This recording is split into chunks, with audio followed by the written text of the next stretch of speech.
Hello दोस्तों, आपके अपने YouTube चैनल अंधकार से प्रकाश की ओर में आपका हार्दिक स्वागत है, अभिनंदन है। दोस्तों, मैं आज आपके सामने बहुत ही प्यारी कहानी लेकर के प्रस्तुत हुई हूँ। तो चलिए देर न करते हुए कहानी की ओर बढ़ते हैं। एक बार की बात है, एक गांव में दो भाई रहा करते थे। एक का नाम अली और दूसरे भाई का नाम अकरम था। दोनों भाई अपने स्वभाव के कारण एक दूसरे से बिल्कुल विपरीत थे। बड़ा भाई अली हलवे पराठे की ठेली लगाता था और इसी तरह दूसरा छोटा भाई अकरम एक नंबर का आलसी था और कोई काम धंधा नहीं करता था। अकरम बस जल्दी जल्दी से अमीर बनने के सपने देखा करता था। एक बार की बात है, छोटा भाई अकरम अपनी भाभी के लिए सूट लेकर आता है। अकरम ने सूट भाभी को दिया, जो अकरम की भाभी को बहुत पसंद आया। सूट देखकर अकरम की भाभी ने कहा, अरे अकरम, तू तो कुछ कमाता भी नहीं है, फिर तेरे पास इतने पैसे कहाँ से आए? अकरम बोला, भाभी जान, आप ये सब मत पूछो कि मैं तो जुगाड़ करता हूँ और इन जुगाड़ से मैं बहुत जल्दी अमीर बन जाऊंगा। ये बातें सुनकर अकरम का बड़ा भाई अली बोला कि तू इन जुगाड़ों से भले ही अमीर बन जाए, पर ऐसे पैसों की कमाई गई तेरी अमीरी ज्यादा दिनों तक नहीं रहने वाली। इतने में अकरम बोलता है कि भाईजान, आप तो रहने ही दो, बस ईमानदारी से काम करते हो, लेकिन ईमानदारी से सिर्फ जरूरतें पूरी की जा सकती हैं, अमीर बनने का सपना नहीं। इतना कहकर अकरम हमेशा अपने बड़े भाई का मुंह बंद करा देता था। अली बाजार के बीच में हलवा पराठे की ठेली लगाता था। अली का बना हलवा अच्छी क्वालिटी का होता था, जिसके कारण ग्राहकों की भीड़ हमेशा ही अली के ठेले पर लगा करती थी। लोगों को अली का बनाया हलवा इतना पसंद आता था कि लोग हलवा पैक कराकर अपने घर भी ले जाया करते थे, लेकिन इसमें अली को अपने मुनाफे में काफी नुकसान उठाना पड़ता था।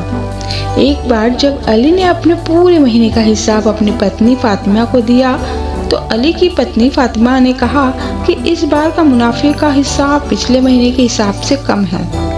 इस पर अली की पत्नी फातिमा बोली कि ऐसे तो हमारा गुजारा नहीं चल पाएगा। तब अली बोला कि इस महीने तेल के दाम बढ़ चुके हैं, इसलिए मुनाफा थोड़ा कम हुआ है। ये सुनकर फातिमा बोले कि आप भी अपने हलवे और पराठे के दाम बढ़ा दीजिए, अच्छा मुनाफा होगा। इस पर अली बोलते हैं कि नहीं फातिमा, मैं ऐसा नहीं कर सकता। अगर मैं ऐसा करता हूँ तो ज्यादा लोग मेरा बना हुआ हलवा नहीं खरीद पाएंगे। इसके बाद फातिमा ने कहा कि जैसा आप ठीक समझें। अली और फातिमा की बातें छोटा भाई अकरम सुन रहा था। एक दिन की बात है, फातिमा को एक फोन आता है कि फोन पर बात करते ही वह रोने लगती है। जब अली फातिमा को देखता है कि फातिमा रो रही है, तो वह पूछता है कि क्या हुआ फातिमा, क्यों रो रही हो? फातिमा बताती है कि मेरी चाची अब इस दुनिया में नहीं रही, उनका इंतकाल हो चुका है। मुझे जल्द से जल्द चाचा जी के यहाँ घर जाना होगा। ये सुनकर अली बोलता है, रो मत फातिमा, मैं भी तुम्हारे साथ चाचा जी के यहाँ चलता हूँ। इसके बाद अली अपने भाई अकरम से कहता है कि जब तक मैं नहीं आता तब तक तुम हलवे पराठे की ठेली लगाना और देखना कि मेरे ग्राहकों को कोई तकलीफ नहीं होनी चाहिए। याद रखना कि मैं हलवा बनाने के लिए दुकान से महंगा और अच्छी गुणवत्ता का सामान खरीदता हूँ, तुम सस्ते के चक्कर में मत पड़ना। इतना कहकर अली चला जाता है। इसके बाद अकरम हलवे पराठे की ठेली लगाना शुरू कर देता है।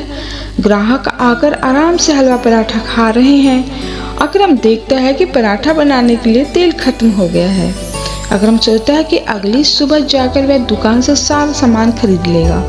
अगली सुबह जब अकरम सामान लेने दुकान जाता है, तो वह ये सोचकर सस्ता तेल ले आता है कि ये कौन सा उसके घर में उपयोग होने वाला है।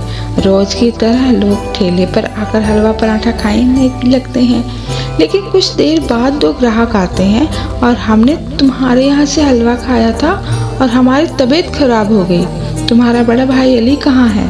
हम उससे बात करते हैं कि ये कैसा हलवा बनाया।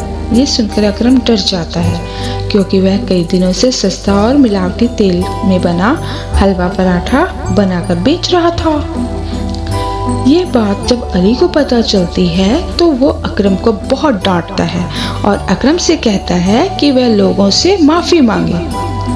अकरम को अपनी गलती का एहसास हो जाता है और लोगों से माफ़ी मांगते हुए कहता है कि वह आगे से ऐसा नहीं करेगा।